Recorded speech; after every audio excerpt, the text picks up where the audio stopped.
Assalamualaikum warahmatullahi wabarakatuh. Perkenalkan nama saya Ananda Priyasini. Saya akan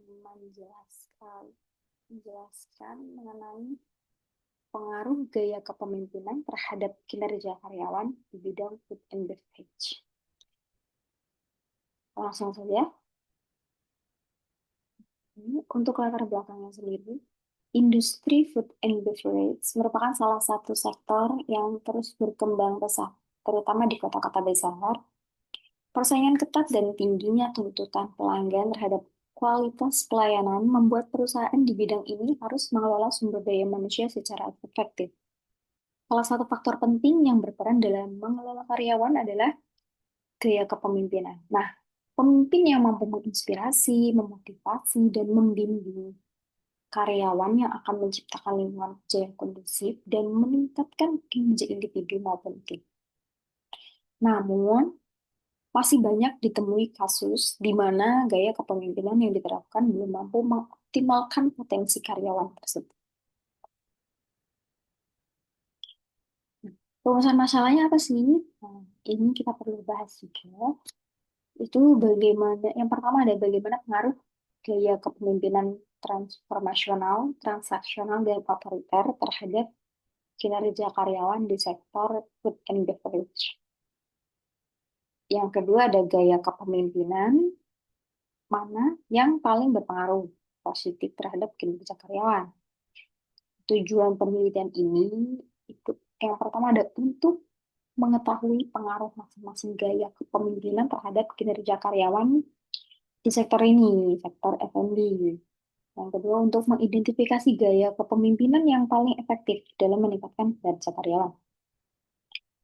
Lalu selanjutnya, topik ini penting dikaji karena gaya kepemimpinan berperan besar dalam menentukan keberhasilan operasional perusahaan, khususnya di sektor jasa seperti F&B yang sangat bergantung pada performa karyawan dalam melayani pelanggan secara langsung.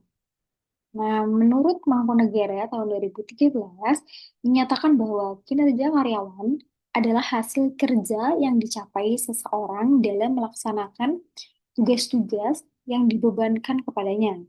Indikator kinerja mencakup kualitas, kuantitas, ketepatan waktu, dan kedisiplinan. Lalu selanjutnya, hasil uji menunjukkan bahwa gaya kepemimpinan transformasional atau X1 memiliki nilai koefisien tertinggi dengan signifikansi 0,01 yang berarti berpengaruh positif signifikan terhadap kinerja karyawan. Nah, untuk gaya transaksional atau X2 juga menunjukkan pengaruh positif namun lebih rendah. Nah, sebaliknya gaya otoriter atau X3 menunjukkan koefisien negatif. Signifikansinya 0,05, menandakan pengaruh negatif terhadap kinerja. Interpretasi data lapangan mendukung temuan ini, di mana karyawan yang dipimpin secara transformasional merasa lebih dihargai, terlibat, dan termotivasi untuk bekerja lebih baik. Gaya transaksional efektif untuk tugas rutin dan target jangka pendek, namun kurang dalam membangun loyalitas jangka panjang. Sementara gaya otoriter justru menimbulkan tekanan dan menurunkan semangat kerja. Kan banyak tuh kalau yang otoriter-otoriter gitu emang kita sendiri juga jadi terbebani gitu.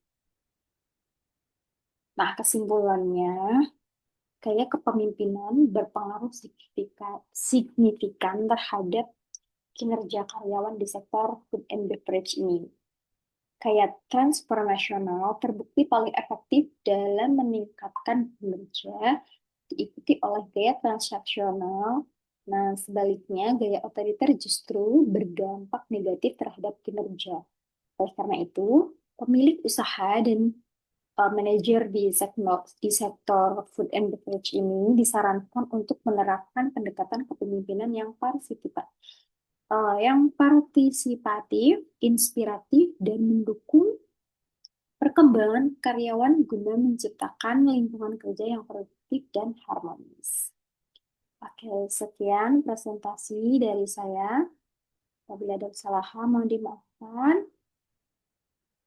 Terima kasih.